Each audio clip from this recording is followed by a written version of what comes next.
Donald Trump's LaVar Ball tweets cross a line even for him. CNN, before 6 a.m. ET, Donald Trump had already sent 2 tweets about the self-proclaimed big baller LaVar Ball. Here's the full 2-tweet set. It wasn't the White House. It wasn't the State Department. It wasn't Father LaVar's so-called people on the ground in China that got his son out of a long-term prison sentence. It was me. Too bad. LaVar is just a poor man's version of Don King, but without the hair. Just think, LaVar, you could have spent the next 5 to 10 years during Thanksgiving with your son in China, but no NBA contract to support you. But remember, LaVar, shoplifting is not a little thing. It's a really big deal, especially in China. Ungrateful fool. Even for Trump, who has defined the idea of the presidency downward, these tweets are shocking. So shocking in fact that I had to check multiple times that they were actually from Trump's verified Twitter account rather than some satirical one. But, they are very real, and telling. At the root of Trump's personality is grievance and a sense of victimhood. He has spent his whole life, in his own mind, on the outside looking in. His father was a successful developer, but not in Manhattan. When Trump became a player in Manhattan real estate, the old money in the city wouldn't accept him as one of their own. When he went to Washington in 2011 amid public speculation of a potential presidential bid, President Obama and the rest of the so-called media elites laughed at him.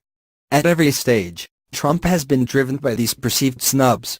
His operating principle in life can be boiled down to, I'll show you. I'll show you all. And he is forever convinced that he's not being given proper credit for things he actually has done. He will find any evidence of these alleged snubs and do whatever it takes to right the wrong. Which brings me to the first part of the Trump tweets on Ball Wednesday morning. Trump is reacting to this totally bananas interview Ball gave to CNN's Chris Cuomo on Monday night. In it, Ball insists he doesn't need to say thank you to Trump for helping get LaMelo Ball and 2 other UCLA basketball players out of China after they were arrested for shoplifting because I had some things done. I talked to some people that did some things, too.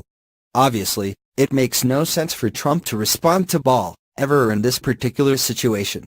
Ball is someone who is widely ridiculed in the popular culture for being a chest-pounding braggart, using his kids' athletic prowess to enrich himself. And yet, Trump is simply incapable of letting any slight, any attempt to steal credit from him, go by. It doesn't matter whether it's LaVar Ball doing it or the president of a foreign country. They're all the same to Trump. They're all people trying to lessen him, to take away what is rightfully his. And so, he claps back. It's all he knows how to do. It's as natural to Trump as calling everything beautiful and amazing. It's instinctual. The credit hugging by Trump is actually the least toxic thing he is doing in these 2 tweets this morning. What's far worse is the racial dog whistling he offers up by describing Ball as a poor man's version of Don King, without the hair, and blasting him as an ungrateful fool. It's also a little weird for Trump to belittle Ball by comparing him to King, an avowed Trump supporter, who appeared with Trump on the campaign trail and with whom Trump conducted a not press conference as president-elect.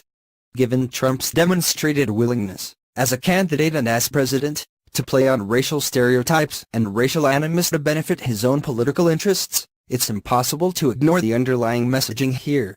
King and Ball are both black. King is someone with a long-held reputation as an over-the-top hype man. By comparing Ball to King, Trump is hoping to minimize him, turn him into a sort of cartoon character in the eyes of the president's political base.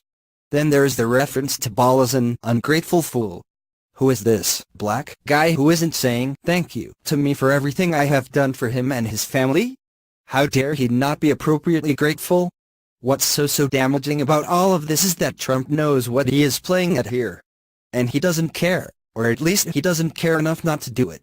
Whereas past presidents put the good of the country first, Trump puts himself first.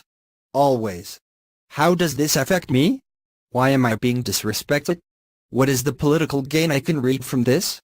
Of all the ways Trump has changed politics in the presidency, his me first, second and last view of the world is the most profound and troubling.